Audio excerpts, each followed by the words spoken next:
मित्रों, माँ एक ऐसा शब्द है जिसे सबसे पहले एक शिशु इस दुनिया में आते ही पुकारता है। स्वयं भगवान विष्णु ने कहा है कि इस दुनिया में मुझे अवतार धारण करने के लिए एक माध्यम की जरूरत पड़ती है, जो एक माँ ही है। इस दुनिया में माँ को ईश्वर का दर्जा यूं ही नहीं दिया गया है, क्योंकि माँ अपने गर्भ में 9 महीने तक संतान को रखकर उसे अपने रक्त से पोषित करती है। हर प्रकार के कष्टों को सहकर 9 महीने बाद उस संतान को जन्म देती है। इन 9 महीनों के चलते एक माता अपनी संतान को स्वस्थ जन्म देने के प्रयास में लगी रहती है, और ये विचार हमेशा माँ के मन में चलता रहता है कि किस प्रकार से अपनी होने वाली संतान को स्वस्थ वातावरण में जन्म दिया जाए, ताकि संतान मानसिक और शारीरिक दोनों प्रकार से स्वस्थ रहे। लेकिन क्या आप जानते हैं कि गर्भ में पल रहे संतान के मन में भी बहुत से विचार आते हैं, जिनके बारे में हम सब नहीं जानते। लेकिन आध्यात्मिक दृष्टिकोण से इस बात को प्रमाणित किया गया है कि गर्भ में पल रहा शिशु आखिर क्या सोचता है, जिसका विस्तृत वर्णन हमें गरुड़ पुराण में पढ़ने को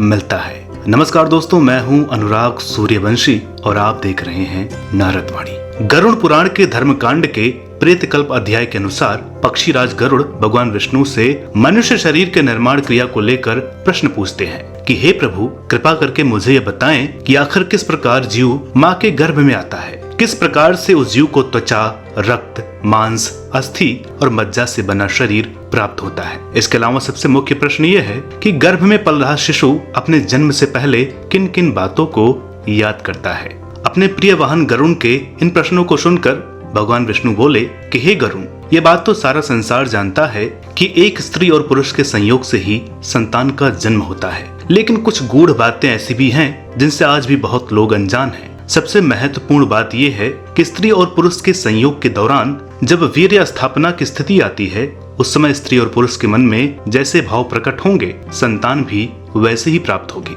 इसके बाद शुक्राणु और रक्त के संयोग से ही जीव पिंड के रूप में अस्तित्व को प्राप्त करता है, जिसे गर्भधारण भी कहा जाता है। और फिर यही पिंड चंद्रमा की तरह हर दिन बड़ा होता जाता है।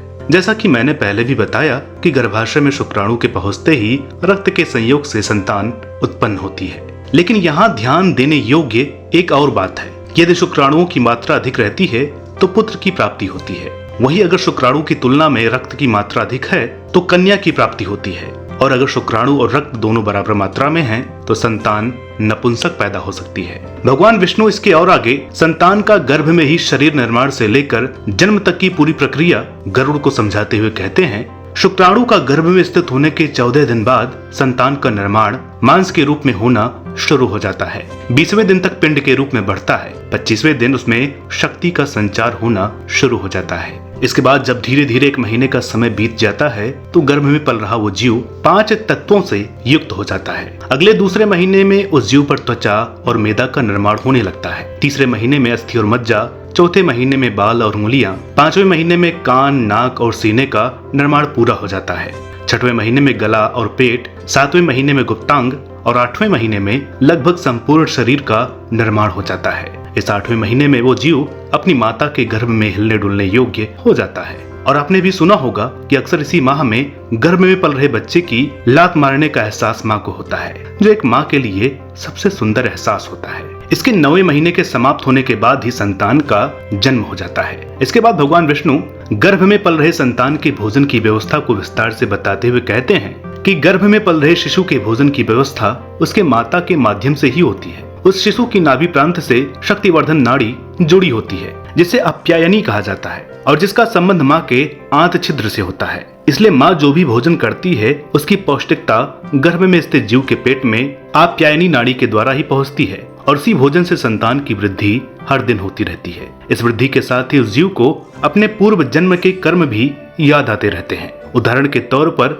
गर्भ में ठहरा जीव ये सोचता है कि मैं पूर्व जन्म में सर्प योनि में था, उसके बाद मुझे घोड़े और भैंस का शरीर प्राप्त हुआ, जिसमें मैंने बहुत कष्ट भोगे। इस प्रकार से अपने पुनर्जन्म की यादों को याद करके वो जीव गर्भ में अपने आप को बहुत ही बेचैन महसूस करता है, और मन ही मन ये प्रतिज्ञा भी करता है कि हे प्रभु, मैंने अपने पूर्व जन्मों में बहुत सारे पाप किए हैं, लेकिन मैं जन्म लेने के बाद ऐसा कुछ भी नहीं करूंगा, ताकि मुझे इस जन्म और मरण के चक्कर से मुक्ति मिल सके। लेकिन जब उसका जन्म 9 महीने बाद बहुत ही कष्ट से होता है और वो इस संसार में आ जाता है, तो मेरी माया के प्रभाव से उसे अपने पूर्व जन्म की सारी यादें भूल जाती हैं, और फिर धीरे धीरे वो बड़ा होता है और इस संसार के मोह चक्र में फंसकर रह जाता है। और ऐसे ही संसार चलता रहता है। अंत में भगवान विष्णु गरुड़ को समझाते हुए कहते हैं कि गरुड़, मेरी माया बहुत ही प्रबल है। जब जीव अपनी माँ के गर्भ से जन्म लेता है उस समय भी उसको बहुत पीड़ा सहनी पड़ती है। जब वो अपने युवावस्था में होता है तो उसे काम वासना, क्रोध और ईर्ष्या ने इतना घेर रखा होता है कि उस समय भी वो कष्ट में ही होता है। और जब वो अपने अंतिम समय यानी कि मृत्यु के समीप पहुंच जाता है तो भी उसे बहुत कष्ट होता है और वो अपनी वृद्धावस्था के कारण अनेक तरह के रोगों से घिरा रहता है। इसलिए मैं तुम्हारे जरिए इस संसार को ये सीख देना चाहता हूँ कि जिसे भी इस जन्म मरण के चक्र से मुक्त होना है उसे चाहिए कि जीवन भर पुण्य कर्म करे, किसी को भी बेवजह न सताए, कभी लालच में न पड़े, अपने कर्तव्य को बिना फल की चिंता किए पूरा करता रहे और पूरी श्रद्धा के साथ मेरी भक्ति करे। ऐसे मनुष्य को मोक्ष अवश्य मिलता है। तो मित्रों, उम्मीद है कि आज की ये वीडियो आपको पसंद आई होगी। आप अपनी राय हमें कमेंट बॉक्स के माध्यम से जरूर बताइएगा और साथ ही साथ अगर आपने अभी तक हमारे चैनल नारद वाणी को सब्सक्राइब नहीं किया है तो आज ही सब्सक्राइब करें नारद वाणी। मिलते हैं आपसे अगली वीडियो में एक और नई जानकारी के साथ। तब तक के लिए नमस्कार।